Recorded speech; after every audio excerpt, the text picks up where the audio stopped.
Welcome to this INSEAD Tech Talk.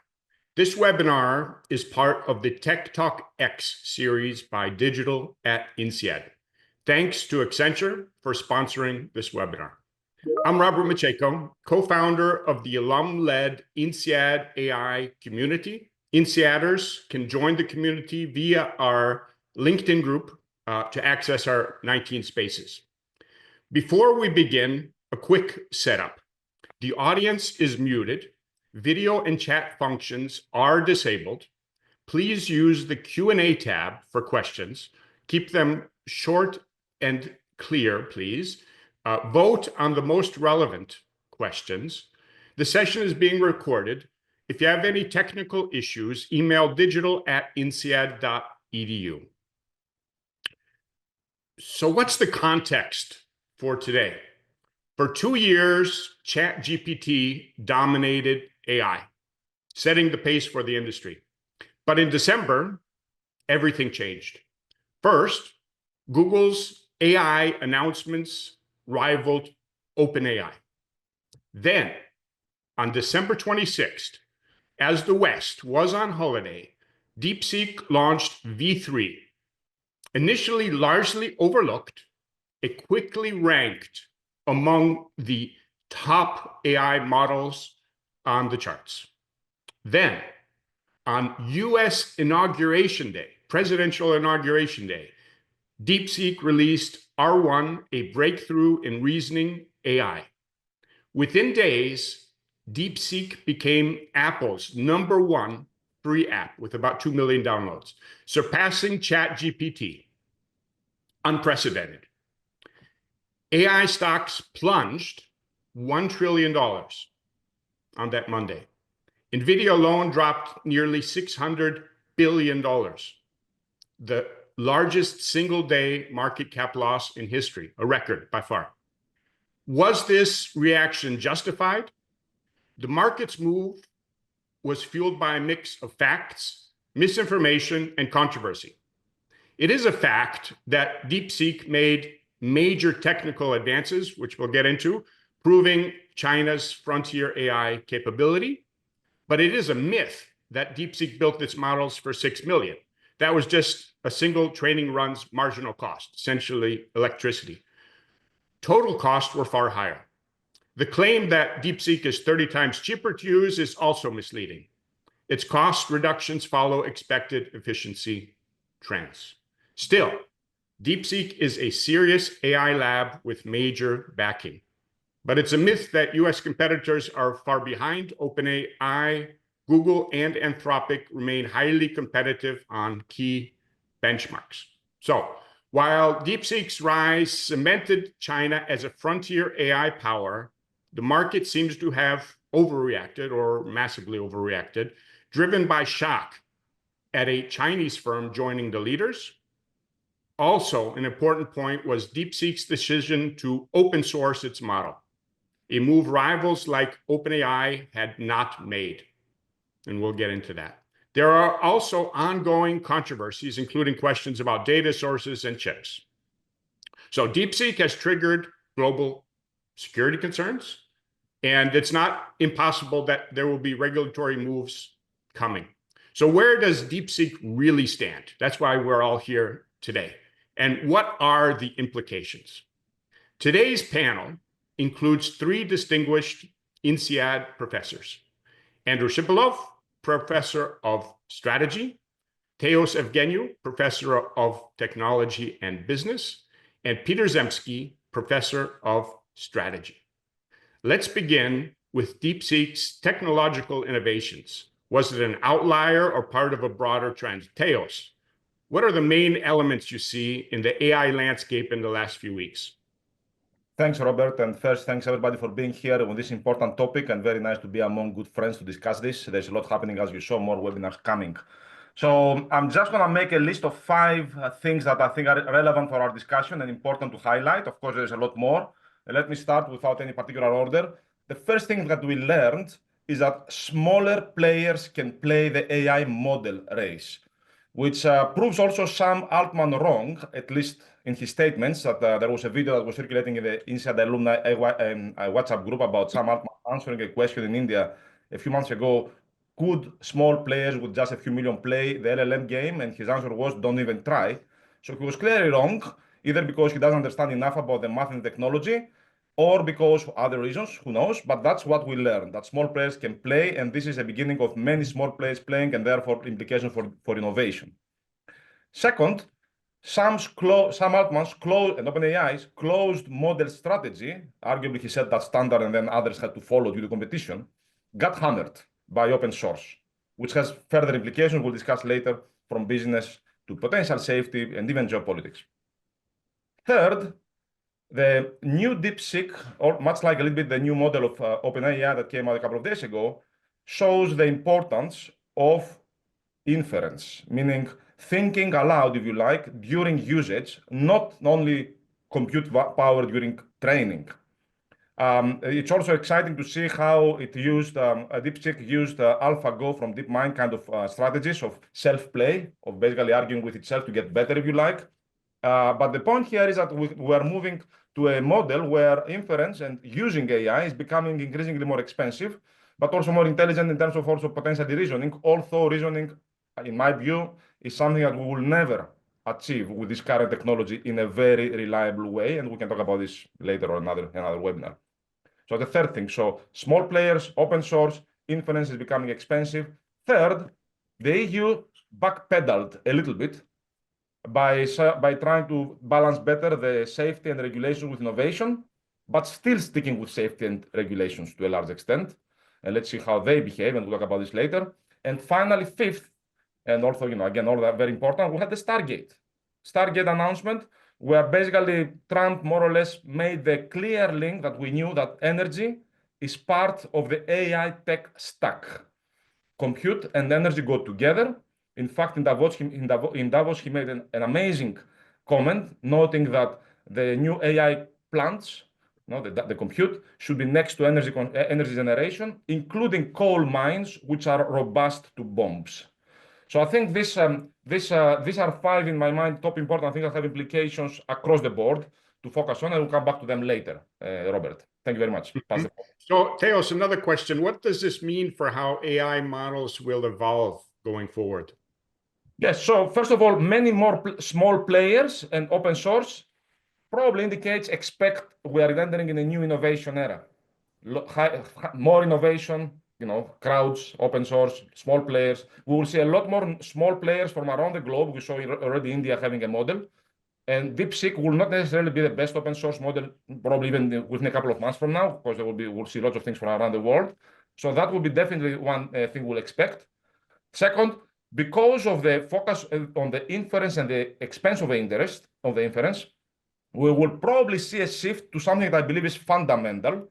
It's a unit of performance that has not been discussed as much yet, although you hear it here and there, which is the following. So far, we've been talking about accuracy and whatever, mathematical projects and problems. And the unit we will focus on going forward, I suspect, this is a bit of a bet if you like, is intelligence unit, measured in whatever way, performance or anything, per unit of energy consumed.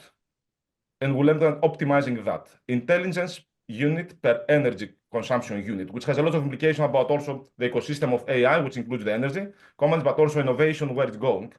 And that's the second thing that is important going forward. Third thing, the fact that, in a sense, the DeepSeek highlights and will probably be remembered as the day, if there is such a day, where the AI model race kind of ended, at least in a way of in a corporate way, like in companies way, in an enterprise way. Of course, open source and small models small players will play. And the beginning, if you like, in some sense, this is a bit symbolic, of the AI adoption race. Now, the open source models, which are also not very expensive and not high energy consumption, will allow a lot of AI adoption. And we are beginning the era of AI adoption and productization, which will determine a lot of where we land. The end game, if you like, I expect and we hope in many ways, and that's kind of obvious in some sense, that as AI becomes better and cheaper and faster, we will have AI everywhere. And intelligent AI is a general purpose technology simply because as you also mentioned, highlighted, intelligence is a general purpose technology. So everything we have around us, from products to services, physical products, will have AI one way or another. We are surrounded by unintelligent products nowadays. Robots is one thing, but what's a robot? Anything with some AI inside is a robot. A chair with AI is a robot, if you like. So we'll see a lot of direction in that direction, including AI at the edge, not just on the ground because of energy and computing improvements. And therefore, we will see also all these new ecosystems evolving that we'll come to this later also with Andrew. This is some of the highlights. So key is adoption. Peter, before I go to you, I'm going to take one question from our agenda, Patak, myself. What is the basis for considering the DeepSeek cost estimate of 6 million a myth to train AI models? So people just didn't read the research paper. The research paper clearly says that the cost of 6 million was for the final training run of one model.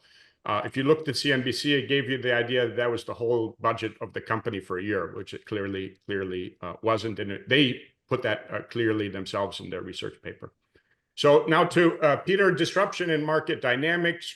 What does DeepSeek's rise mean for AI investments and competitive strategy? And Peter, how is DeepSeek forcing incumbents to adapt?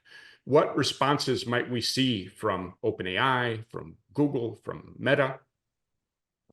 So let me start building on what Theo said, that there is a scenario where this is quite disruptive, shifts both value creation and value capture.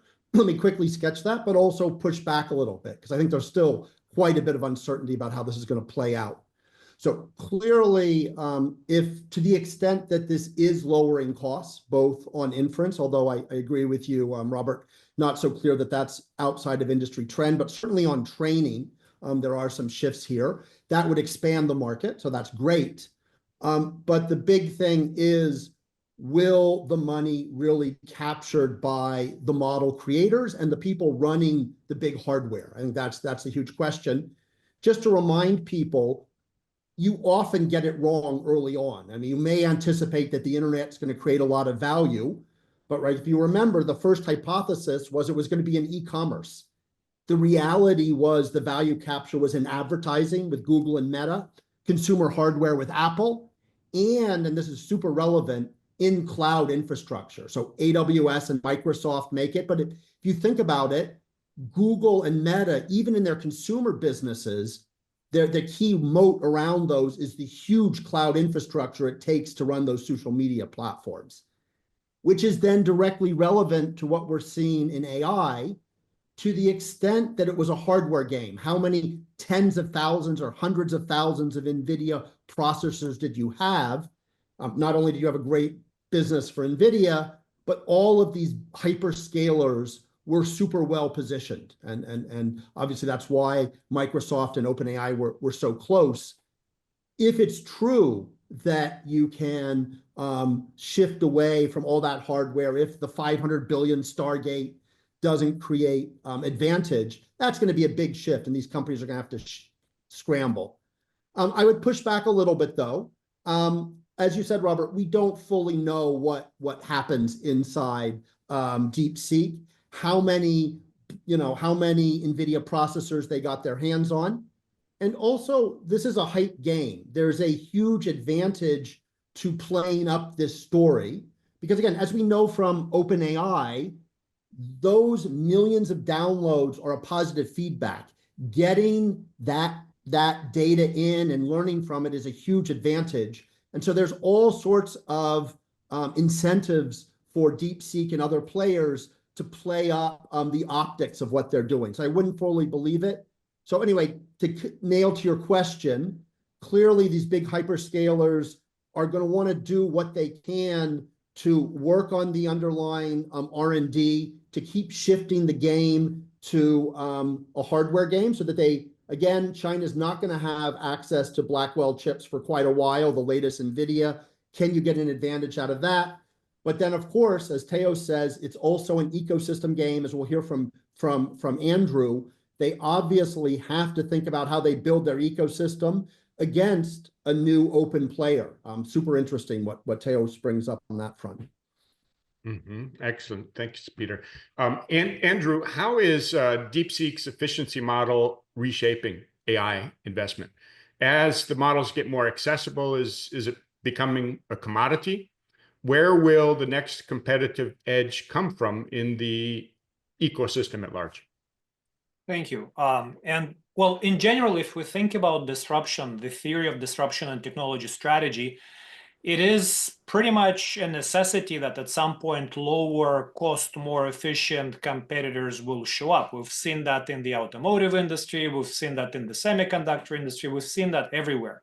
So theoretically, there is no reason for DeepSeek not to be more efficient and not be more cost efficient relative to the established incumbents. And if we think about it from the strategy standpoint, clearly these kinds of technologies, they will lower the barriers to entry so that the AI would be more democratic, more easily accessible. And I totally agree with Theos. Is there one thing which DeepSeek has indicated, and that example illustrates, is the shift toward efficiency. And we have not seen it much before. Now we will see it more and more and more. And I guess when the new models are going to show up, the investors and the market and the stakeholders would be looking at how efficient are you, and there would be ways to quantify that and calculate those units of efficiency. Is AI becoming a commodity? I think so. I think AI is a commodity because now you can access these chatbots pretty much from everywhere.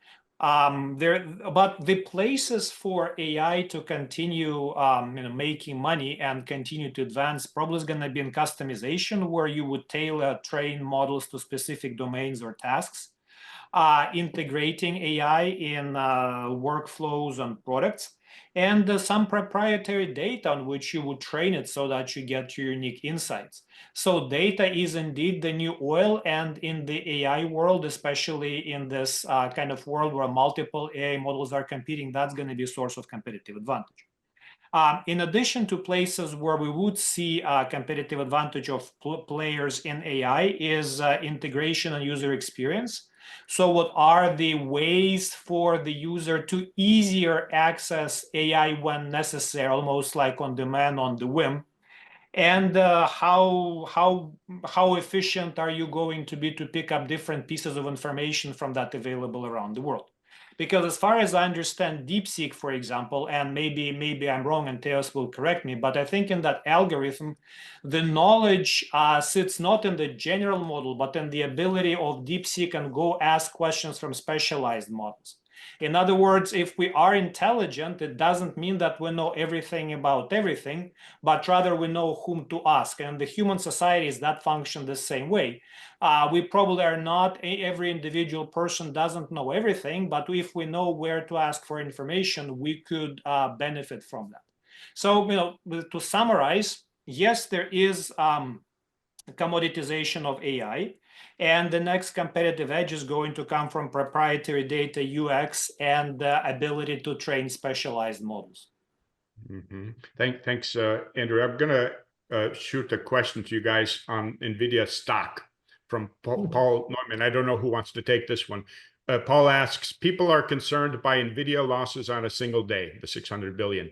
But don't you think that NVIDIA value was by far overestimated since months and that it's only a correction? Who will take that?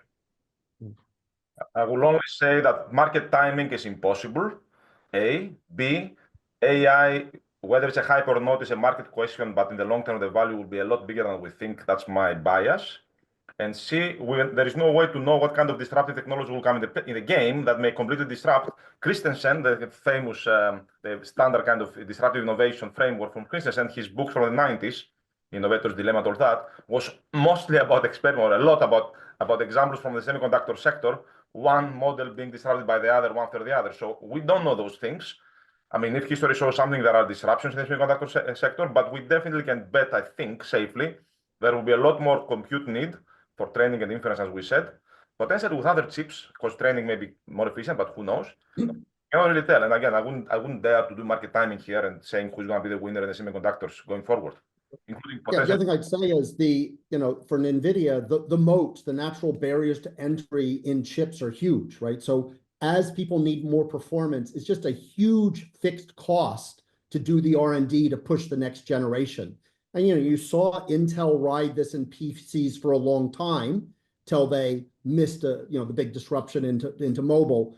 So there are as long as AI keeps needing more and more powerful chips, NVIDIA had the pole position. I think one of the key things that you'd want to look at in valuing the company is what Teos talked about. If there's a shift from training to inference, it's clear that NVIDIA had a lock on training, less clear about inference. And so you'd really want to look closely at how the competitors line up on that and whether they'll be able to recreate that in a more inference-led AI market.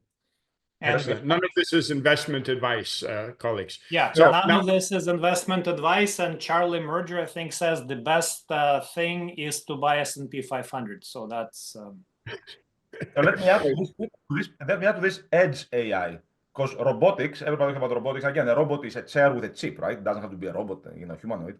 Robotics will necessarily require different kind of chip architecture, because I assume so, right? So who's going to play that game? That's the next question. And maybe NVIDIA will, maybe somebody else.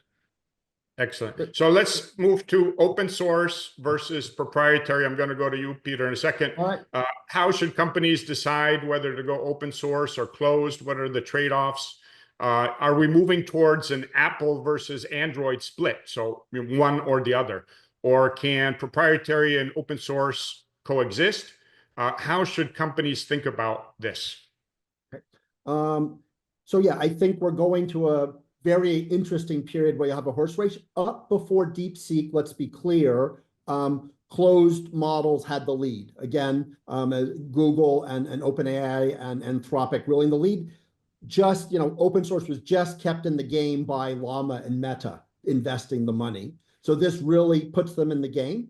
Okay, now in terms of Apple versus Android, let me think. So again, not quite. I mean, so Apple, if I think about it, was around quality and integration, but kind of slow.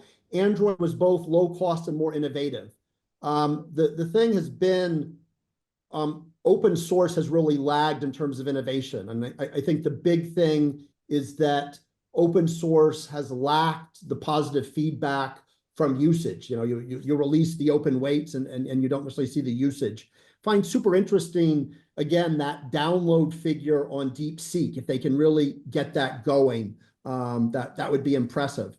But in any case, clearly open source is now in the game. When we get to geopolitics, I think the fact that the closed models are inside the Trump US is going to complicate things. But again, if I just focus on people developing and what you're thinking about, it's the classic thing. If you've got switching costs, so if you're really building it in an ecosystem on top of a particular model, you've got to worry not just about where the model is today, but the vibrancy of the ecosystem, right? So clearly, OpenAI raising lots of money, trying to signal that they're there for the long run. But then the same thing for these open models. Or, if they're constantly coming and going, that's going to be an issue. It's actually could be important for some of these applications that you have consolidation about some clear winners, right? If you think about Linux in operating systems, that was important. So that really, the vibrancy of an open ecosystem will be important to watch if that comes together before jumping in. There's still a lot of uncertainty about how this technology is going to play out. You've still got a lot of risks. I also worry about people freezing on adoption, just with all the uncertainty going up. Maybe I should just wait and watch and figure out what goes on, right, Teos? So anyway, that's a few thoughts. Yeah, so, okay, now to Andrew, then Teos, what does this all mean for companies when it comes to decisions they make about AI now? And Andrew first, and then Teos. Right. So, Pascal, could you put on the ecosystem canvas slide? While you do this, just to remind the people, actually to thank people here. So this was a Canvas slide that was created a couple of days ago. I thought it would be interesting to get like a Canvas fill up by people from China and by people from the US and West and Europe.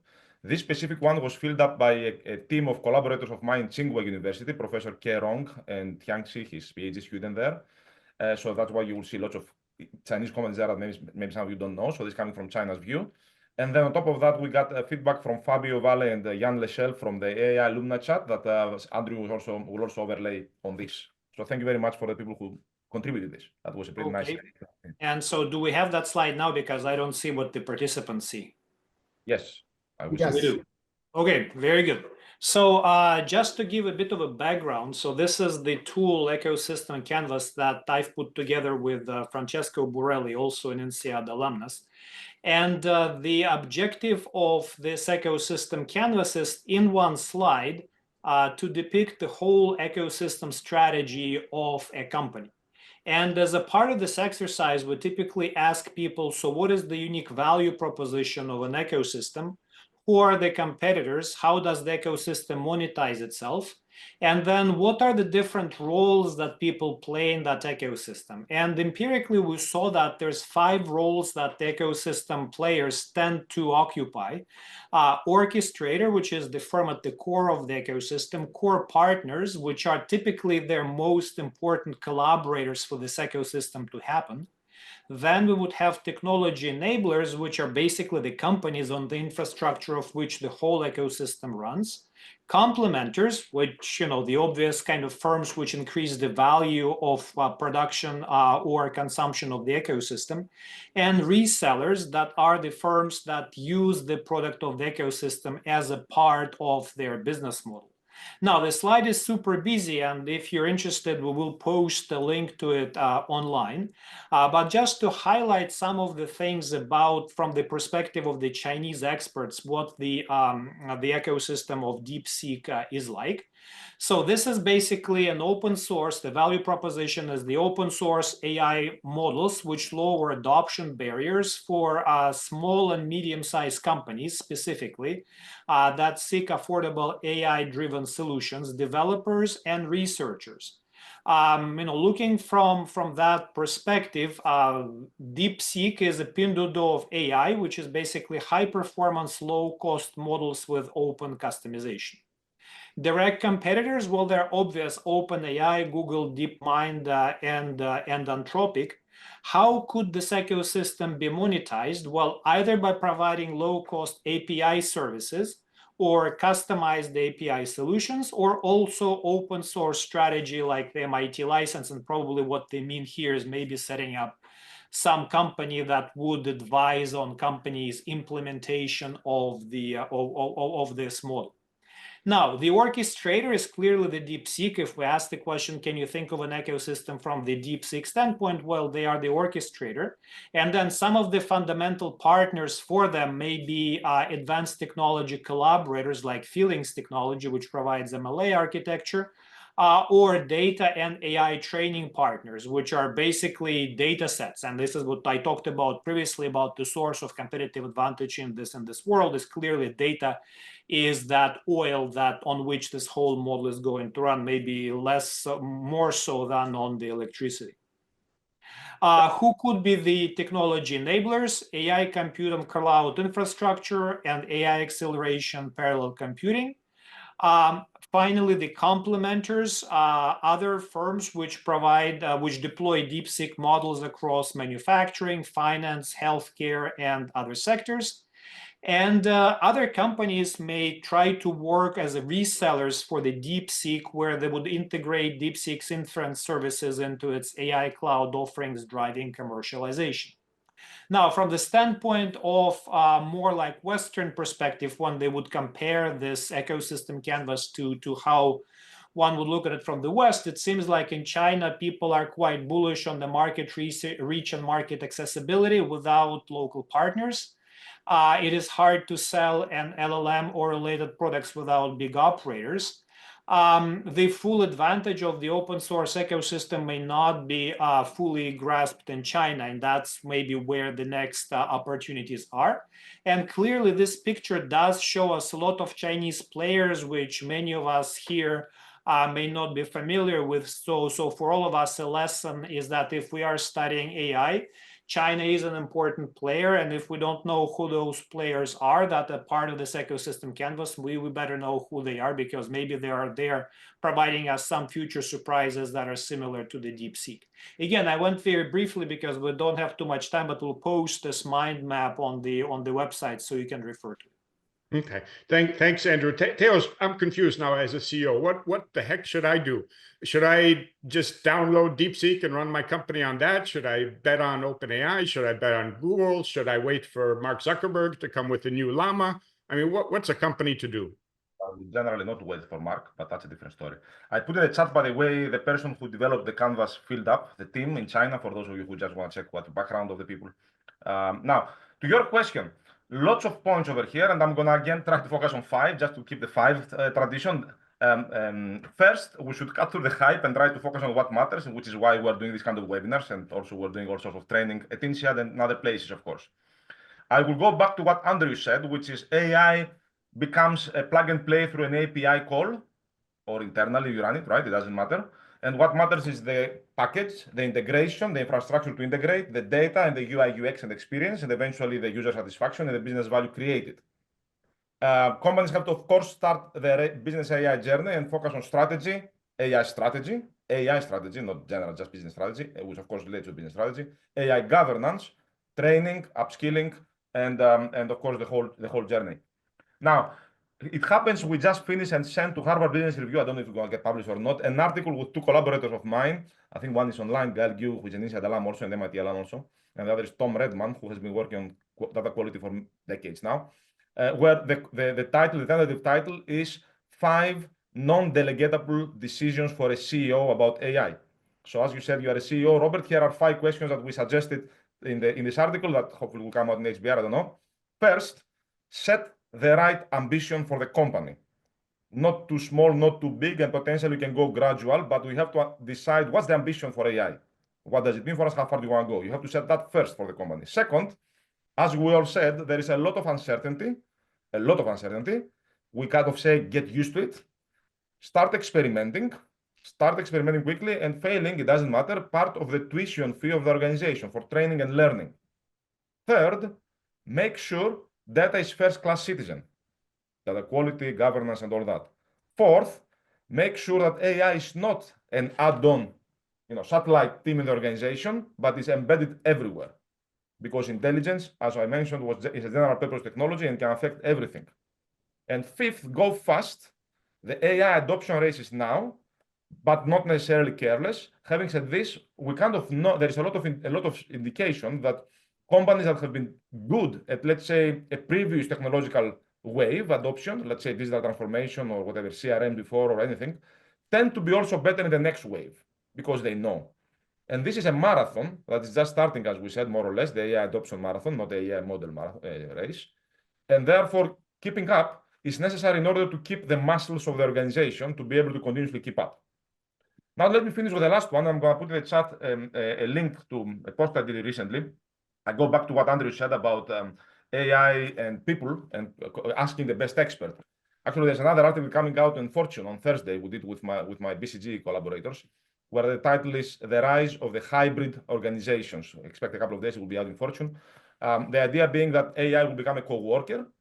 And one of the areas I'm personally very fascinated about is how AI will become a co-worker in teams. And I'm going to put a link in the chat on a faculty seminar I did 2 weeks ago with the title being Controlling AI to Augment Our Collective Intelligence. I think there's a lot in there. One of the most fascinating scientific and historic moments, in my view, is that the fact that AI does mistakes we consider silly is a wonderful feature. It's not a bug, because it's a different type of intelligence. I personally like to call it not artificial intelligence, but alien intelligence, which means we have a degree of diversity available for us, and we know diversity is good, that was never available, simply because we have different types of intelligence. We've been having these discussions. I'm here at MIT, I'm calling from MIT now, as you know, and it's fascinating, and we should really go all in diversity with new types of intelligence and different types of AI with co-workers. So that's a major thing that will be coming soon, and I think there will be a lot, maybe soon, I don't know, years from now, timing, I guess, is hard to tell, but I think these are really important dimensions to keep in mind. Thanks, Robert. So hallucinations, excellent. So that sort of leads us into geopolitics and regulation in a way. So will DeepSeek accelerate calls for global AI regulation, or will just the competition intensify? Theos, again to you, does DeepSeek's rise mark a turning point in the AI global power balance? Have American export controls on chips and the like failed, or does the US need a new strategy? And interesting question, where can the EU still gain an advantage? So first of all, let me say, and we'll come back to this later, I think, that I've never seen personally any topic like AI that requires people to think and understand a little bit about so many different things, from geopolitics to philosophy and values, to math, to technology, to business ecosystems, change, everything. It's really amazing. And that's, I think we have to appreciate this point, and it goes back to education and training. We'll come back later. Second, for your point, what we see here is basically export controls led to necessity for people in China, for example, and necessity leads to innovation. And those people, of course, not surprisingly, manage to find solutions around, because effectively the whole problem is a combination of compute, that's the export controls, data, there's no export controls there, China has a lot, and math. And math has no controls.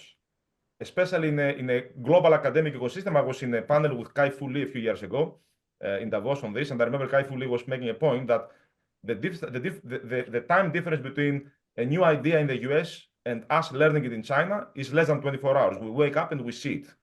We read about it. So therefore, forget about putting controls on math, which drives a lot of these things, or data, of course, in the China case, of course, a different story about sharing. So in that sense, it was not working. Having said this, it may have also backfired because now China is building their own ecosystem, naturally so, both on the semiconductor space and on the AI space. And on top of that, they seem to have, the DeepSeek indicates that, they seem to have a very interesting approach to AI, which is open source everything and make it cheap for everybody. Why? Well, first of all, that's one way to compete with China, the big tech. If, the best way to kill something is make it free, right? So good luck now, competing, doing a business around this. And second is because at the end of the day, it's about creating spheres of influence. We talk about geopolitics. And part of the creation of sphere of influence is helping other countries adopt AI and have access to powerful AI at low cost, which is exactly what DeepSeek now is doing, and basically what the open source and low cost AI will do. Democratize across nations, and therefore making AI being part of the geopolitical game of spheres of influence, in addition to the military implications, which I'm not going to get into. Finally, I'm going to add two more things. We said about Europe. Well, I'm generally very skeptical about Europe, but that's a long discussion, and we'll talk about this in the next webinar with Tim Gorton that was highlighted in a couple of weeks from now. For those interested, we'll focus a lot more on geopolitics there and higher level picture if you like. But at least Europe, there is one thing I think it's interesting. They play a lot this. First of all, they lost the AI model race, but now this open source DeepSeek approach is a solution, because that race is irrelevant now to a large extent. The race is AI adoption, so they can catch up now, if they do it right. And of course, AI adoption requires the right culture, the right financing, the right entrepreneurial spirit, the right organizational change, and all those, and this competition across competitive structure kind of in the industry level, right? So if they get that right, they have a hope. Second, it's kind of a game reset now, right? For going to adoption. Second, they focus a lot on safety and regulations. They have to strike a right balance between the two. I must say that not all regulations and all safety focus is bad. In fact, safety creates trust, and trust is necessary for adoption, right? So there is a business reason why we need safety, which is trust for adoption. And therefore, all can be aligned. Of course, if you overdo it, and Europe may overdo it, you can kill the golden goose, or got the golden eggs. But let's hope they strike the right balance without giving up on safety, because that helps adoption. So they should maximize safety up to the point where it helps adoption and not hurting it, or hurting competition at the same time. And the last point I'm going to make, which in my view is probably the most important of all, is that because it's about compute, data, okay, fine, it's one thing, compute and math, effectively it's about talent.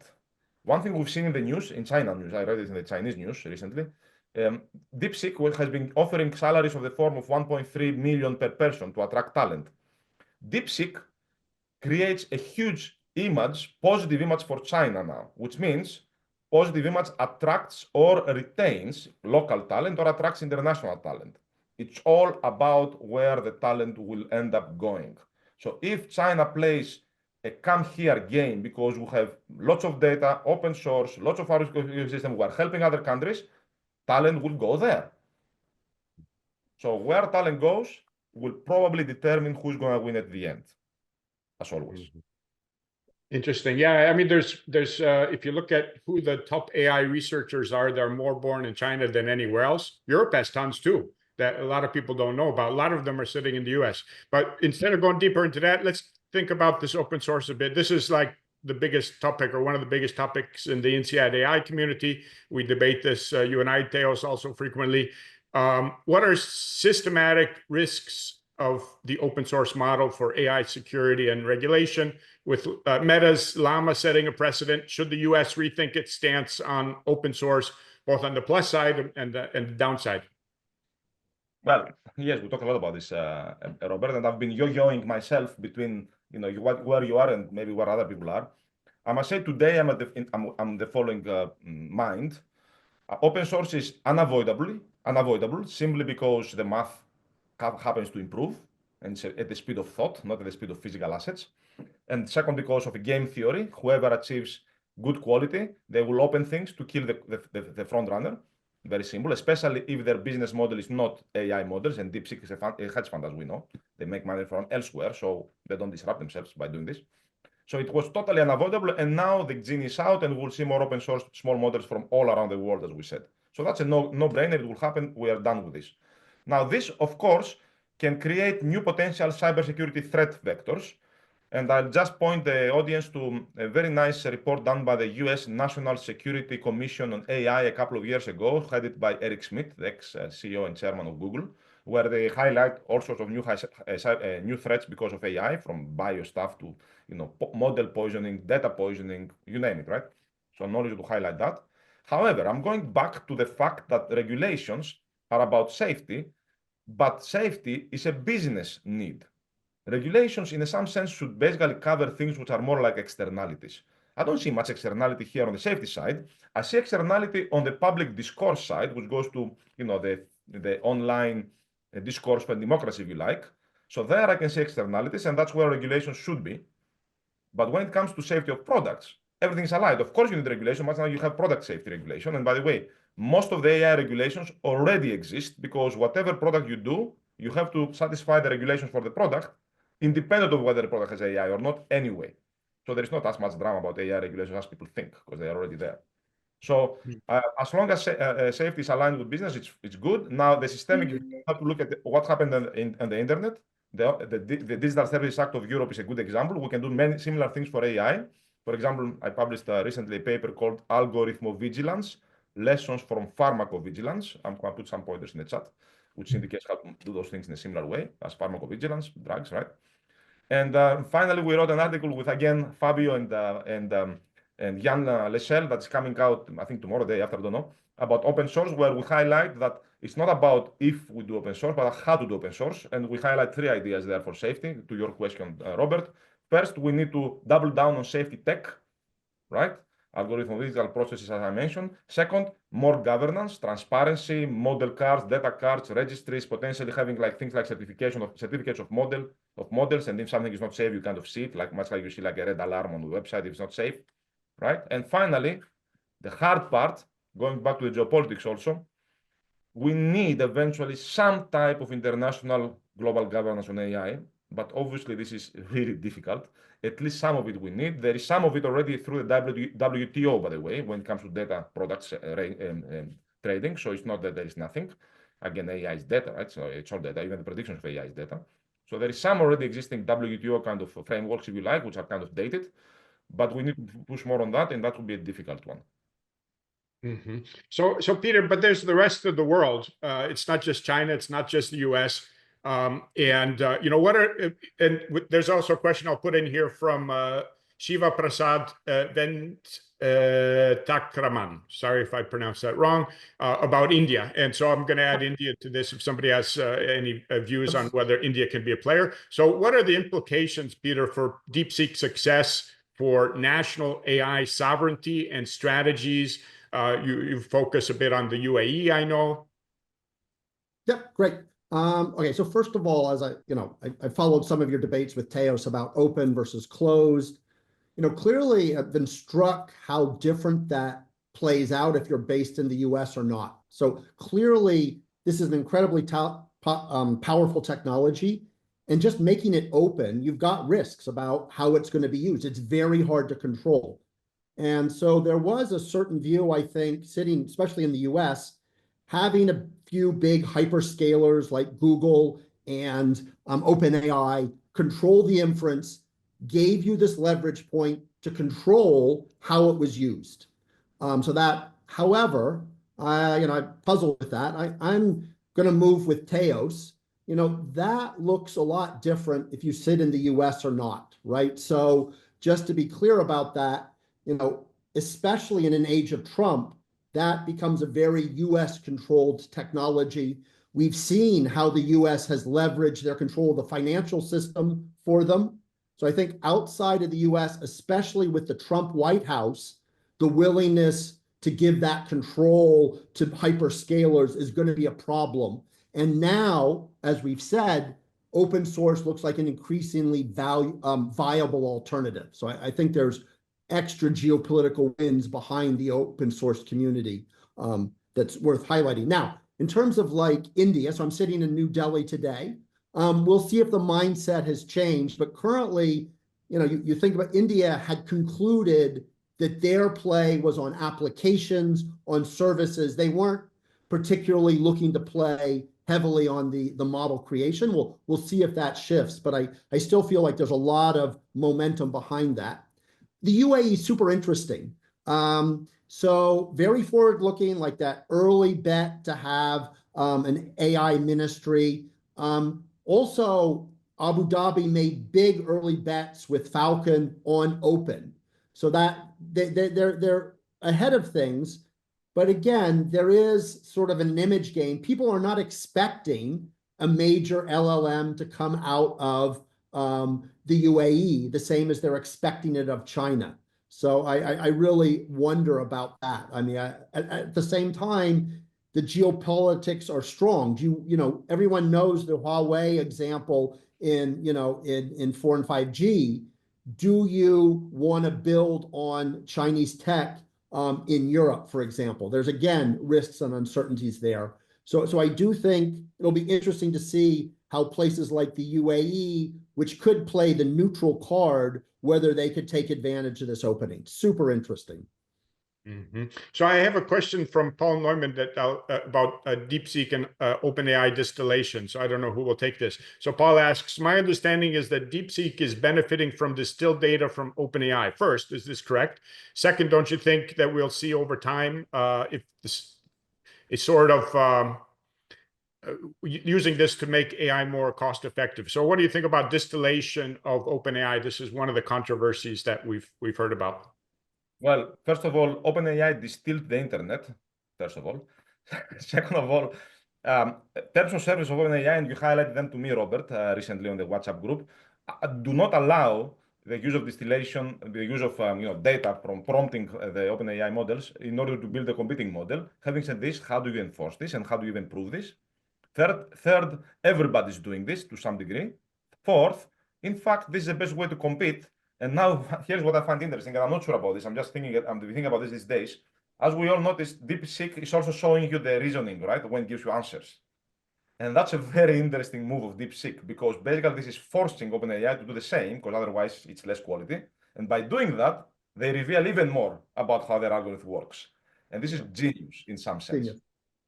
The other one I'd focus on, again, from the moats and industry structure point of view, is we know that there was this human learning part, like to really polish a model, you needed lots of human use and feedback. And if in particular they're using distillation to do that human polishing, extracting that out of the big proprietary models, that takes another moat, another barrier to imitation out of their fortress. So that's super interesting. But again, as much as this is open, there are elements like this, especially the training data, that clearly aren't open. Sorry, and if I may add, there's actually an interesting kind of infinite regression there. So if DeepSeek distilled somebody, then somebody can distill DeepSeek.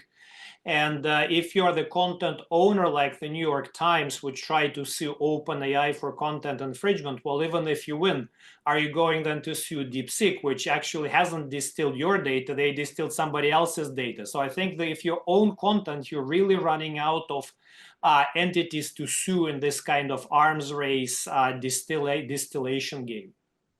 IP lawyers are going to do good in the next period, do well.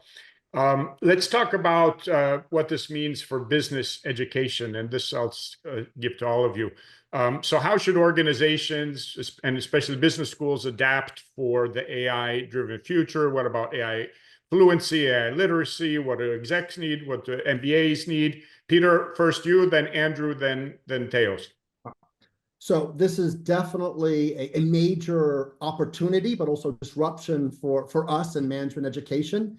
Two big things. One is what you highlight, what we teach. We need to make what we teach relevant to this era, and I'll talk about that briefly. But the other thing is this can shift how we teach. I've never seen, usually education lags on digital technologies, but this one is so well suited to education and knowledge that we have to think about how we're going to transform what we teach, how we teach.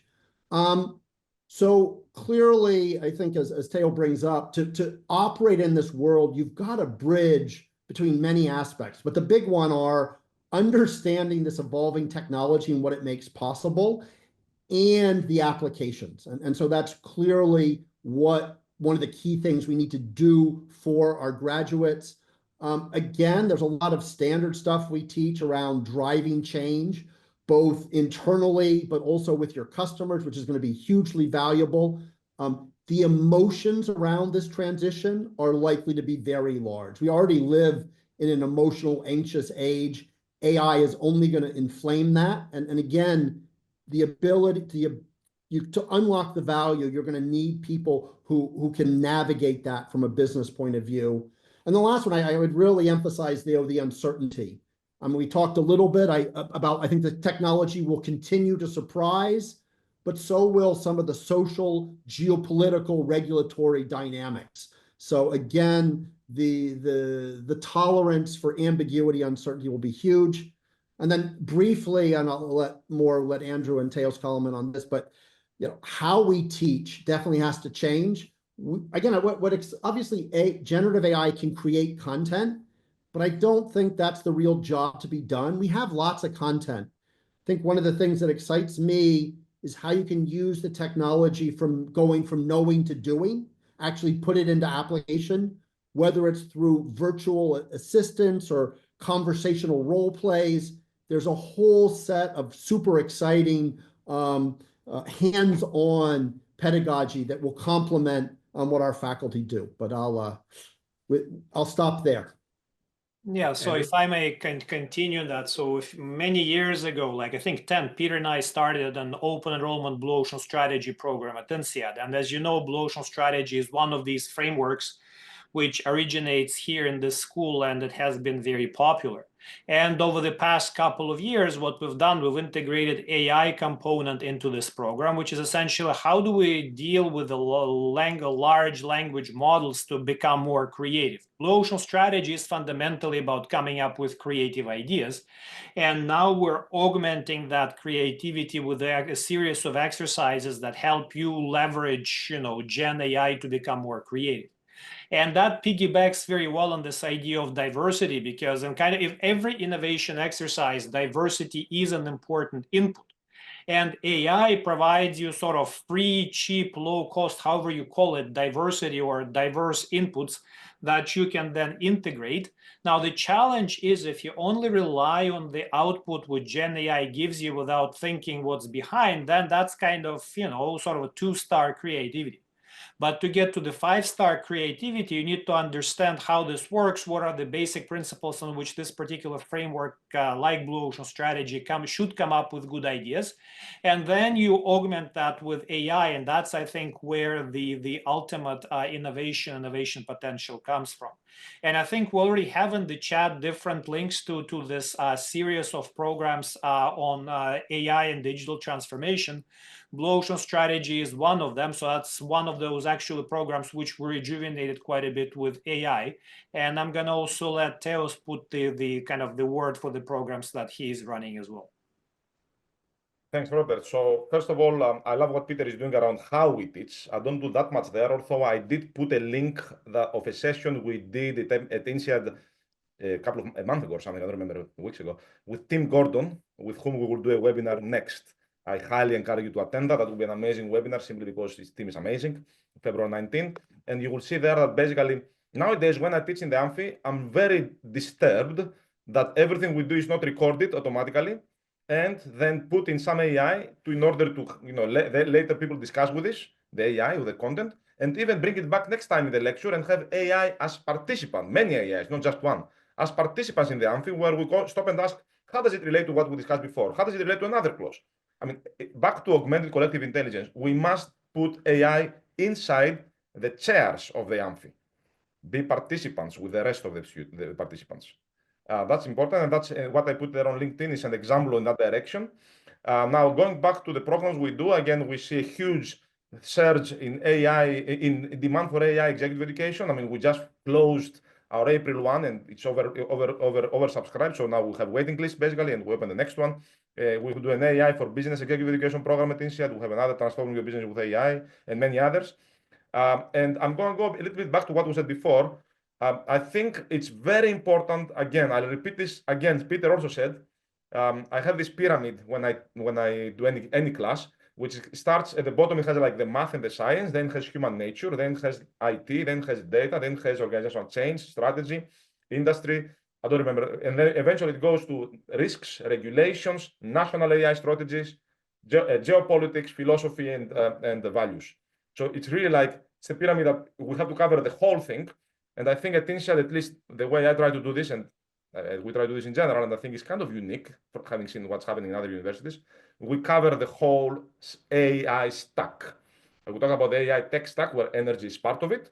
This is the AI training stack, which is everything. And I think unless we provide this, people will simply not be able to capture what's happening and make the right decisions. Finally, on the MBA, we are working as we speak. I mean, we've been exchanging emails yesterday and overnight about developing the basic AI knowledge every MBA and Gemba graduate needs to have, which we will put it as a video for everybody to watch so that then we can use it in the classroom. So we cannot afford people graduating without being able to understand the basics. So this will be all for free in a sense, kind of for every MBA and Gemba coming to INSEAD. And this will become. So let's wrap. I'm going to ask each of you to summarize in one sentence or so, Theos, Andrew, then Peter. But before I do, I'm going to throw in a question from Alexis Xenophontos, which you can react to or not. Is DeepSeek really a Sputnik moment, given all that we know? So wrap up, Theos. What should we remember? Oh, the question, there's an article coming on Nikkei magazine tomorrow, I think. Exactly, is it a Sputnik moment? Well, I'll put it online and you will read it, Alexis. It's a Sputnik for some, not for others. It's different from what we think, I think. On wrapping up, I'm going to finish with one thing. I think we are still at the very beginning of an amazing journey, unique in human history, because we have, as I said, in technology that allows us to understand ourselves and improve everything around us, including our groups and our individual kind of thinking, where we both learn about how to improve everything and solve many problems. I love a quote from DeepMind, from Demis Hassabis in the building of DeepMind. Our goal is to solve intelligence and then use that to solve all other difficult problems. And I think this is an exciting time to see the journey happening. Hopefully we don't create new problems, of course, but that's, our job. Andrew. Right. So I was going to say, I think AI is an interesting thing, just like blockchain was interesting and sustainability is interesting. And these are massive transformations which are happening in the society. And I think business schools are in the business of providing frameworks, just like Ecosystem Canvas or the others, value chain, blue ocean strategy, that hopefully separate the noise from the real meaning. And I would think that it's important for us to think what are the useful existing frameworks which could help us understand the problem. And to me, AI is not that different from what we saw before. It's a major event, and it is analyzable with what we already know about how to analyze complex problems. Peter? All right. For me, okay, Sputnik moment. Well, at a high level, yeah, I think the US has amazing capabilities in this space. And this was a bit of a kick in the ass, like Sputnik was for the US space program. Maybe gets that industry to move away from the thoughtless obsession with just building bigger and bigger training infrastructure. So that I think it'll be really good for the competition going forward. My last thought is, yeah, this is super interesting. But even more interesting for me is how do we actually get all of this new capability into business applications? And that's where there's a lot more work to be done. Just digesting the capability we have now is like a decade-long journey for business. And so I think one shouldn't lose sight of that hard work, as exciting as this stuff is. Excellent. So thanks to all our panelists, Theos, Andrew, Peter, and everybody that joined today. We had over 2,000 people signed up and many asking great questions. This is a fast-moving story and its implications are still unfolding. I should note to end, the executive education program of INSEAD has a range of offerings on AI that you might want to check out. Also the next webinar, Andrew, don't forget. And a webinar coming soon. So look out for that with Tim, which you should definitely join. Thank you, everyone. Cheers. Over and out.